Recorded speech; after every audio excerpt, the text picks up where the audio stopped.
Nice to meet you. As far back as he can remember, Jasper has always disliked green vegetables. The smell of steamed broccoli made his stomach tighten. The squeak of green beans between his teeth sent a jolt through his entire body. The pliable give of green leafy vegetables made him queasy. Since Jasper is autistic, his food preferences have little to do with being stubborn or picky. The textures and flavors of green vegetables overwhelmed his senses in ways that he couldn't easily explain. Whenever he was in his school cafeteria, Jasper avoided eating anything green.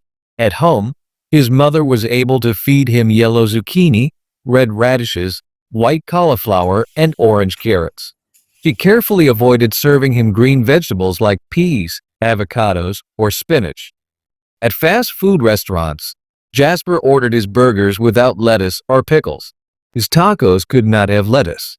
His pizza could not include bell peppers.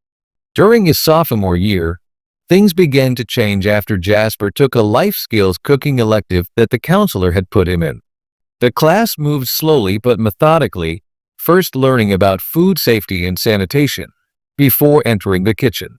The teacher, whom everyone addressed as chef, never forced anyone to taste whatever they made. In the kitchen, Jasper marveled over how disparate ingredients like flour, butter, and sugar could be combined to make shortbread cookies. As the school year progressed, Jasper came to increasingly realize that food could be transformed by cutting it smaller, cooking it longer, or using a blender to puree it smooth. He also learned through a nutrition unit that staying healthy required eating foods with all 9 essential amino acids as well as all 13 essential vitamins. Although he still didn't like green vegetables, Jasper became intrigued with the idea that vegetables could be transformed through cooking. At home, Jasper decided to experiment. Under his mom's supervision and following her recommendation, he decided to add diced avocado to a mixed berry smoothie. His mother had suggested avocado because she said it was smooth and creamy, and that it would blend well with the ingredients that he normally used. This included 1½ cups of cranberry juice, 1½ cups of frozen mixed berries, a container of blueberry yogurt, and 1 tablespoon of Torani's red raspberry syrup. Jasper was nervous as he watched the contents of the blender whirl. Although he had never before tasted an avocado, his mind couldn't get past the avocado's greenness. Green was the color of slime. Green was the color of mold. Green was the color of ectoplasm, the physical residue that paranormal researchers said was left by ghosts. None of these items were edible. As it turned out, his mother had been correct. When he looked at the smoothie, he couldn't see any greenness. The ripe avocado had thoroughly disappeared. When he slurped up his first mouthful, the smoothie tasted like a sweet and creamy berry smoothie. Over the next few weeks, this culinary success led to other efforts. Some turned out well, others did not. On the brighter side, Jasper learned that he liked vegetable tempura. The greenness of broccoli and of green zucchini wasn't noticeable when these vegetables were cut into bite-sized pieces and were dipped in tempura batter prior to being deep-fried. Since he liked vegetable tempura, his parents took him to a Chinese restaurant where they shared an order of pork and vegetable egg rolls. The egg rolls contained shredded cabbage and broccoli slaw, unlike the tempura, which consisted of bite-sized pieces that he could pop in his mouth. Jasper could see the green cabbage and broccoli slaw after having taken a bite. Although he liked the taste of the pork egg rolls, the delicious flavor warred with his visual aversion to green vegetables. This aversion was diminished after he dunked the end of the egg roll into a bowl of sweet and sour sauce.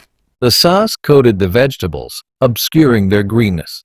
Although Jasper loved spaghetti and meatballs as well as lasagna with meat sauce, he found that he didn't care for vegetable lasagna that were made with layers of spinach.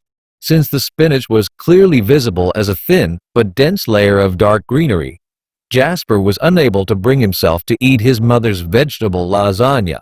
While eating green vegetables will likely always be an issue for Jasper, his willingness to use culinary techniques to transform green vegetables from an impossible food into something that he might be willing to try has expanded his dietary horizons. According to the National Institute of Health, Early childhood is a period when children experience new foods, tastes, and textures. Parents of toddlers and young children often describe their children as being picky eaters, refusing to eat or even to try a variety of foods. Although picky eating is not uncommon among young children who are typically developing, pickiness in children with autism spectrum disorders may be even more restrictive and may extend beyond the early childhood period. Some of this has been attributed to sensory processing differences instead of being finicky eaters. Since neurodivergent people can experience taste, texture, smell, and sight more intensely, some types of food such as green vegetables might be avoided due to their strong colors, unique textures, leafy, mushy, or earthy smells. The taste of these products can create a sensory assault that triggers anxiety or distress, not just fussiness. The need to avoid visually different foods, like green ones, is often linked to sensory processing disorder or avoidant restrictive food intake disorder. Since people with autism struggle to form categories, a dislike of one green vegetable may result in the rejection of all green foods. Do you have food sensitivities? What sort of foods can you not eat? Please share your thoughts in the comments. Goodbye. I look forward to our next visit.